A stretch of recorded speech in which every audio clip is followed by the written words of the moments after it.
Cabinet में 22 agenda के item थे ना, बहुत चीज़ों पे बातें हुई। द्वारका में नया कश्मीर हाउस बने, उस पर R&D डिपार्टमेंट में चीफ इंजीनियर्स की प्रपोजल, उस पर बात हुई। कोऑपरेटिव सोसाइटीज़ को किस तरह हम नए सिरे से उनको ज़िंदा कर सकते हैं, उसके लिए दो तीन एजेंडा आइटम थे। बहुत सी बातें थी। एक आइटम जो है वो रिजर्वेशन को लेके भी था। अब कैबिनेट मीटिंग की मिनट्स साइन करने और उन्हें ऑनरेबल एलजी साहब के पास भेजने से पहले मैं उन पे यहाँ तबसरा करूँ, गलत होगा। मैं सिर्फ इतना ही कहूँगा कि कोशिश की गई है, जिस तरह हमने लोगों के साथ वादा किया है कि हम इसको थोड़ा सा रैशनलाइज करें। कोशिश ये भी की गई है कि कहीं पे किसी के साथ नाइंसाफ़ी ना हो।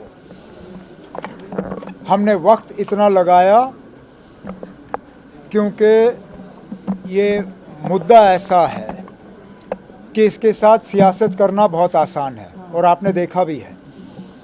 जो लोग कल तक हमें ताने दे रहे थे कि आप लोगों ने रिजर्वेशन पे कुछ नहीं किया, आज हमें धमकियां दे रहे हैं कि अगर ये हुआ तो हम एहतजाज शुरू करेंगे।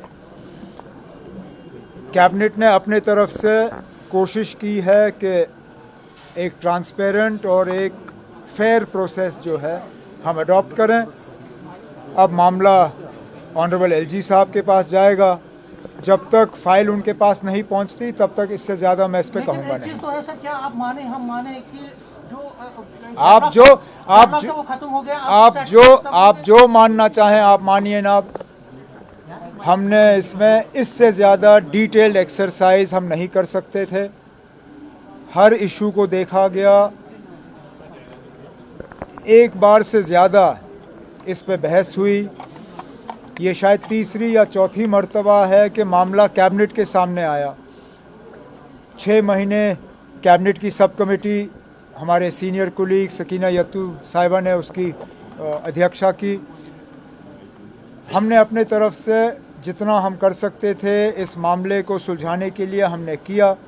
बाकी आगे देखी जाएगी। मेरे दोस्त जो हैं, जिन दोस्तों का आप जिक्र कर रहे हो, वो शायद ही किसी चीज़ से सेटिस्फाई हो सकते हैं। ये उनके सेटिस्फैक्शन के लिए हमने नहीं किया।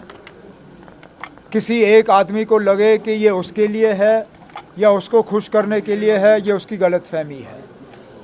ये किसी एक फ़र्द के बारे में नहीं है, ये जम्मू कश्मीर के आवाम के बारे में है। और हमारे तरफ से एक कोशिश कि जो हमने अपने मंशूर में एक और वादा किया था, कम से कम उसको हम मुकम्मल करें।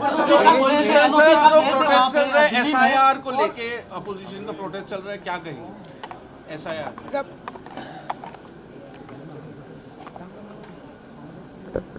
इलेक्शन साफ सुथरे हों, ट्रांसपेरेंट हों और किसी को शिकायत की गुंजाइश ना हो, ये इलेक्शन कमीशन की जिम्मेदारी है। अगर एसआईआर को लेके खदशात हैं तो इलेक्शन कमीशन को तमाम पॉलिटिकल पार्टीज़ को बुला के उन्हें समझाना चाहिए कि ये एसआईआर है क्या चीज़ और इसमें ख़तरा नहीं है। क्योंकि मैं उन लोगों में से हूँ, मैंने कभी मशीन के चोरी की बात नहीं की है। मैं आज भी नहीं मानता हूँ कि मशीन के ज़रिए इलेक्शन में चोरी की जा सकती है, लेकिन ज़रूर कहीं ना कहीं इलेक्शन को मैनिपुलेट किया जा सकता है। अगर आप देखें तो एक हद तक जो यहाँ पे डिलिमिटेशन की गई वो भी इलेक्शन मैनिपुलेशन था। आपने एक पार्टी को खुश करने के लिए जम्मू में 6 सीटें बढ़ाई, और बढ़ाई भी वहाँ जहाँ एक पार्टी को उसका फ़ायदा मिल सकता था।